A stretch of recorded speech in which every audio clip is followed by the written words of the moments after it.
Esta primavera, florescemos juntos. Apoie as vozes plurais que não têm medo de ir contra a corrente e partilhe a sua opinião nos comentários. Desfrute de todos os benefícios Observador, agora com 20 € de desconto. Assine hoje em observador.pt.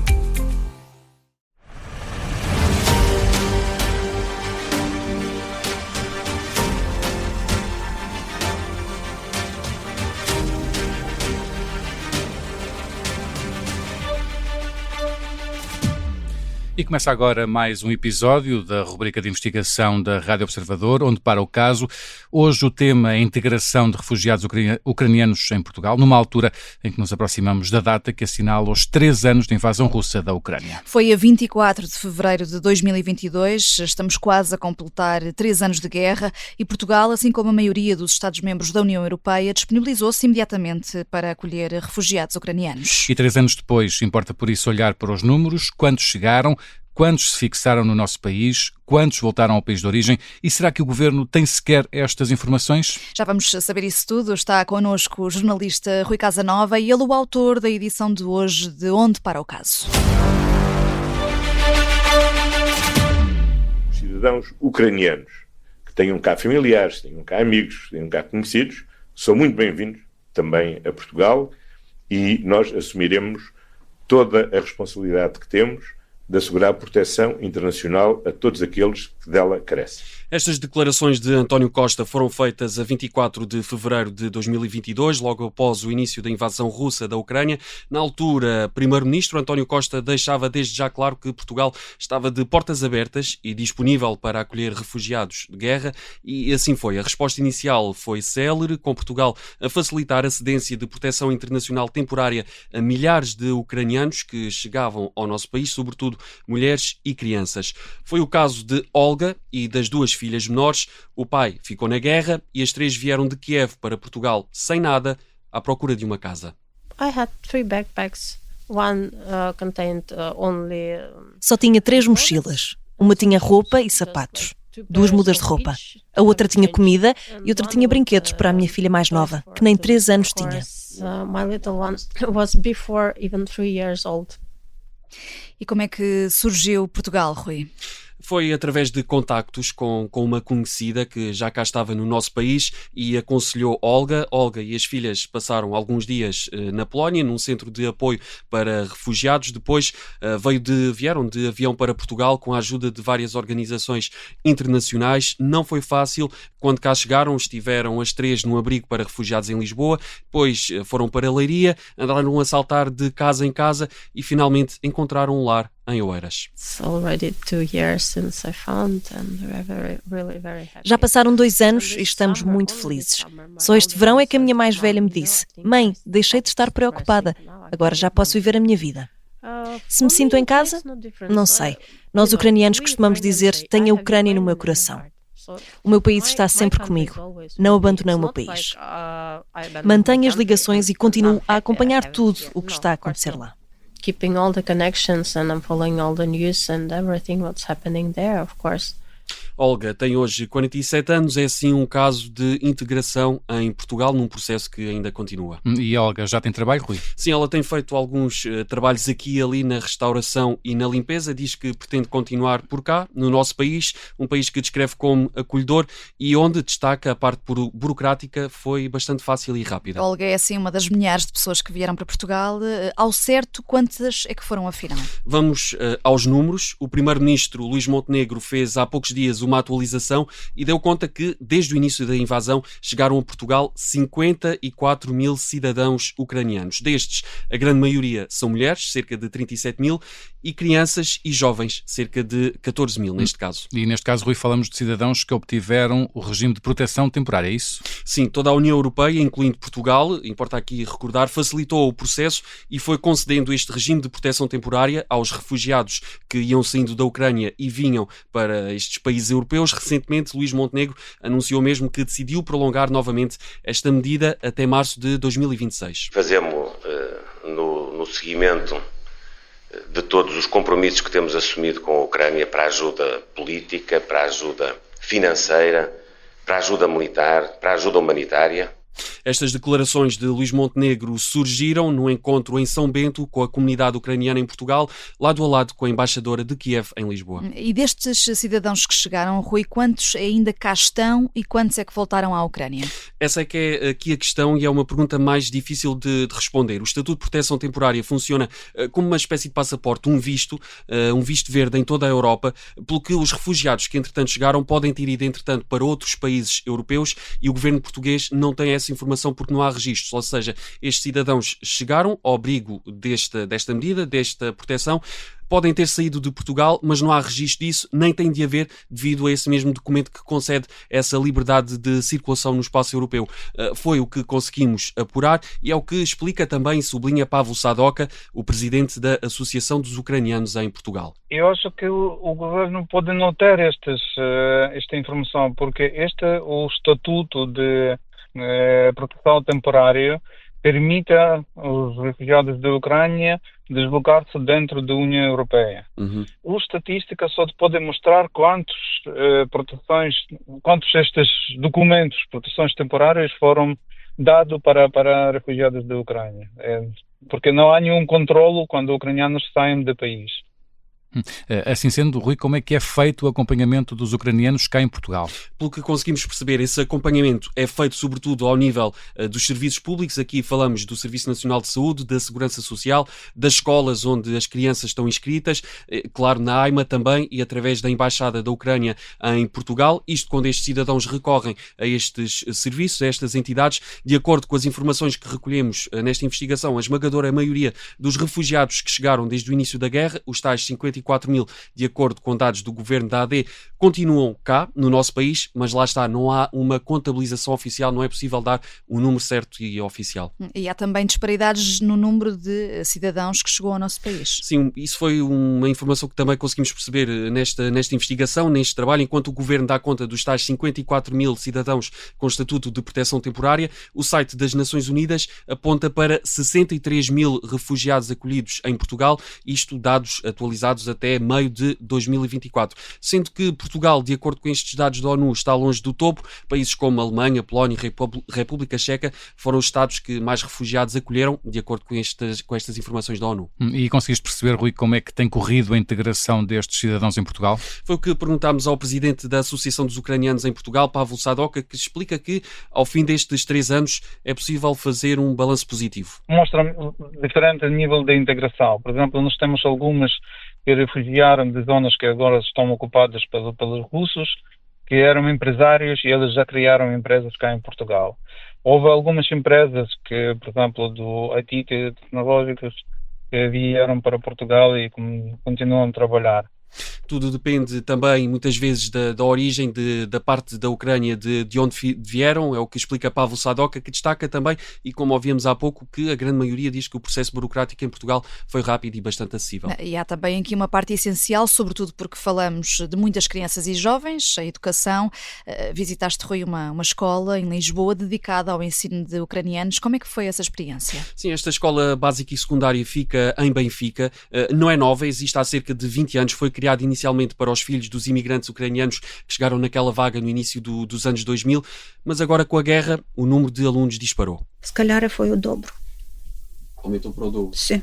Logo no início da invasão ou foi uma coisa gradual? Logo do início, porque mesmo assim a guerra começou em fevereiro, então já no início de março nós já começamos a receber os alunos ucranianos.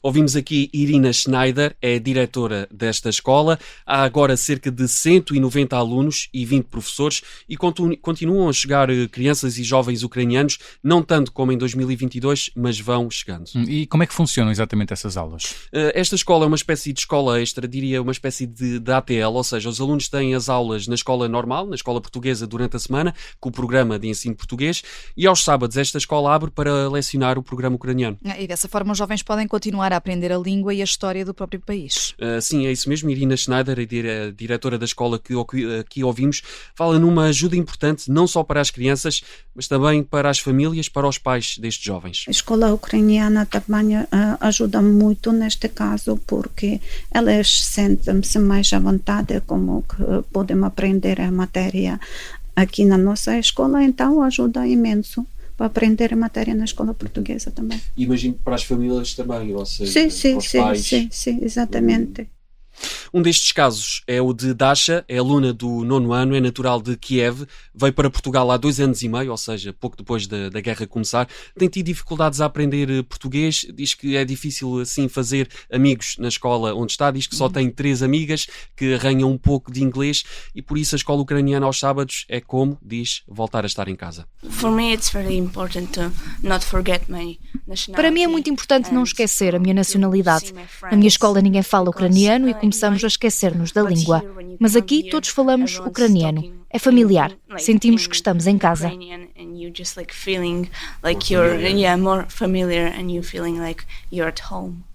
Dasha vive atualmente com os pais, foram colocados em Cascais. Ela diz-nos que gosta sobretudo do bom tempo em Portugal e de ir à praia em Cascais. O que é natural. E quais é que são os planos para o futuro desta jovem? Ela conta-nos que quer acabar a escola o mais depressa possível para voltar para a Ucrânia. Diz que quando crescer quer ser arquiteta para ajudar a reconstruir o país e até lá continuam as aulas.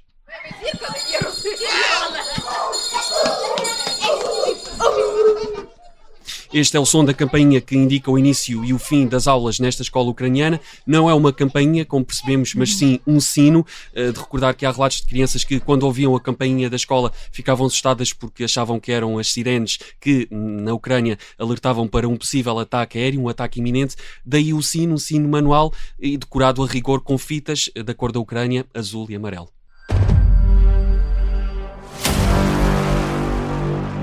Continuamos na análise a este tema. Junta-se a nós André Costa Jorge, é coordenador da Plataforma de Apoio aos Refugiados. Bem-vindo ao Onde Para o Caso, André. Continuam a chegar refugiados da Ucrânia e também a pedir ajuda, ou foi só numa fase mais inicial desta guerra que está praticamente a fazer 3 anos? De momento nós sentimos um decréscimo muito acentuado de novas chegadas e isso deve-se muito ao facto, na nossa perspectiva, de, por um lado, aqueles que chegaram já há algum tempo, alguns já terem regressado e também outros encontrarem formas de chegar ao nosso país, enfim, junto de familiares, pelos seus meios e, portanto, recorrendo muito menos àquelas iniciativas que no início da guerra todos assistimos, iniciativas da sociedade civil, chamadas caravanas, não é? As pessoas que iam buscar pessoas refugiadas, sobretudo famílias monoparentais, que depois, muitas vezes, sem propriamente saber para onde é que iriam ter, eram acolhidas, ficavam em Portugal e uma série de municípios, organizações e também nós tivemos a oportunidade de dar acolhimento ou de acolher estas pessoas que chegavam na altura. Mas, de facto, o número de chegadas diminuiu bastante. Também sentimos nos nossos centros de atendimento, quer em Lisboa, quer no Porto, uma diminuição do número de pedidos de apoio, uma diminuição acentuada. E nestes quase 3 anos, que tipo de acompanhamento é que tem sido dado a estes cidadãos? O acompanhamento que é dado ao nível do apoio social, isto é encaminhamento para respostas sociais, o apoio, a informação sociolegal, vamos dizer assim, enfim, qual é o enquadramento que as pessoas têm no nosso país e na União Europeia, e depois, enfim, outros aspectos, outras dimensões de apoio, nomeadamente o acesso à habitação, procurando que as pessoas encontrem, quando têm dificuldades, habitação, ou emprego, enfim, ferramentas que os ajudem a um processo de autonomização. Nós tivemos estruturas de acolhimento abertas a esta população durante cerca de 2 anos, mas que neste momento já não estão ativas. Embora tenhamos, para situações de emergência, estruturas de acolhimento ainda disponíveis, mas têm que ser vistas situação a situação. Mas, de uma maneira geral, aquela resposta que demos no início do processo está bastante reduzida. Portanto, neste momento encaminhamos encaminhamos ou damos informação às pessoas na sua língua, portanto recorremos também à nossa bolsa de intérpretes, para que as pessoas possam de forma autónoma também aceder aos apoios que, entretanto, se mantêm para esta população. André Costa Jorge, nestes 3 anos o governo português mudou. Perguntava-lhe se existiu alguma diferença ou se nota alguma diferença na resposta ou no acompanhamento dado a estas pessoas, primeiro no Executivo do PS e agora no Executivo da AD, sendo certo que também são momentos diferentes. O Executivo do PS acabou por apanhar o arranque de tudo isto e a AD já apanha isto numa outra fase. Certo. Não há uma alteração na política, aliás, tirando a situação que todos sabemos, no fundo, que é alguma incapacidade da AIMA, estamos a falar no contexto em que há uma extinção do CEF, não é? Há a criação de uma nova estrutura, que é a AIMA, há também a fusão do Alto Comissariado às Migrações na estrutura da AIMA. Enfim, todo este processo nós sabemos e que temos vindo a acompanhar, que é, digamos, a resposta às necessidades da população imigrante em Portugal,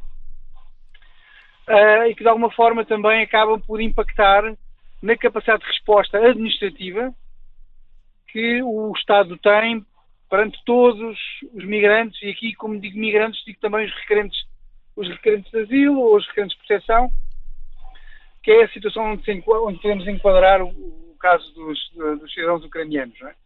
E, portanto, nesse particular, eu creio que o que sentimos é que, de facto, aquilo que eram os problemas dos migrantes, de uma maneira geral, na resposta que podem ter do Estado, de alguma forma, as coisas mantêm-se com dificuldades. Mas não houve uma alteração nas políticas, nem no enquadramento das pessoas. Aliás, a situação é que se mantém e há uma orientação para que os documentos das pessoas sejam renovados e que as pessoas possam permanecer em território nacional com as mesmas condições que tinham no governo anterior. E de resto, foi importante para a comunidade, apesar do decréscimo de chegadas de que falou há pouco, ver aqui o Primeiro-Ministro prolongar por mais um ano, até março de 2026, o regime de proteção temporária aos refugiados ucranianos? Sim, é verdade, sim, porque de facto a situação, para aqueles que permaneceram no nosso país, a situação não se alterou e, portanto, as pessoas que tinham, sobretudo aquelas que vieram de regiões em que a ocupação russa ou que os efeitos da guerra permanecem, e, portanto, a insegurança que essas pessoas sentem num eventual regresso, sim, são condições que se mantêm. E, portanto, faz todo o sentido que não haja alteração do quadro de proteção que estas pessoas têm. Agora, é verdade também, é preciso também lembrar que muitas pessoas, enfim, esta é uma guerra que já é longa, e nós também sentimos que muitas dessas pessoas tinham vindo na expectativa de que tudo isto seria temporário muito mais curto. E, portanto, muitas pessoas ensaiaram regressos, e eu tenho conhecimento de casos de pessoas que até vão e voltam.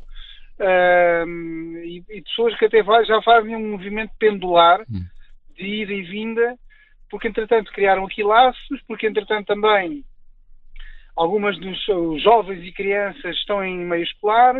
Outras pessoas preferiram regressar, e, portanto, a expectativa das pessoas saltou-se um pouco mais, mas é certo é que há um nível muito elevado ainda de incerteza quanto ao futuro e quanto a um futuro pacífico ou de segurança às pessoas.